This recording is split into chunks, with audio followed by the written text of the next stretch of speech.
வணக்கம் நேயர்களே. இன்றைக்கி ஒரு சூப்பரான ஒரு சைக்காலஜி பார்க்க போகிறோம். என்ன சைக்காலஜி?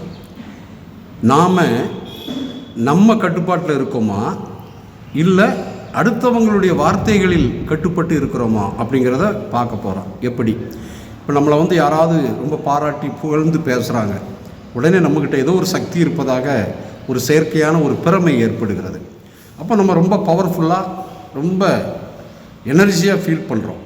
இது ஒரு பக்கம் நடக்கு. இன்னொரு பக்கம் யாரோ ஒருத்தர் வராரு, உங்களை பற்றி நெகட்டிவாக எதையாவது பேசி உங்கள்கிட்ட இருக்கக்கூடிய காற்றெல்லாம் பிடுங்கி விட்டுருதாரு.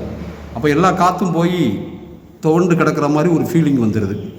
பாராட்டி பேசும் பொழுது உற்சாகம் அடைவதும், யாராவது நெகட்டிவாக பேசும் பொழுது எல்லா எனர்ஜியும் போய் ரொம்ப தளர்ச்சியாக உணர்வதும் ஒரு மனநிலை இருந்தால் நம்ம புரிஞ்சுக்கிடணும், நாம் நமக்கு எஜமானாக இல்லை, இன்னொருவருக்கு கட்டுப்பட்டவராக நம்மளுடைய தரத்தை இன்னொருவர் முடிவு செய்கின்ற ஒரு நிலைமையில்தான் நாம் இருக்கிறோம்.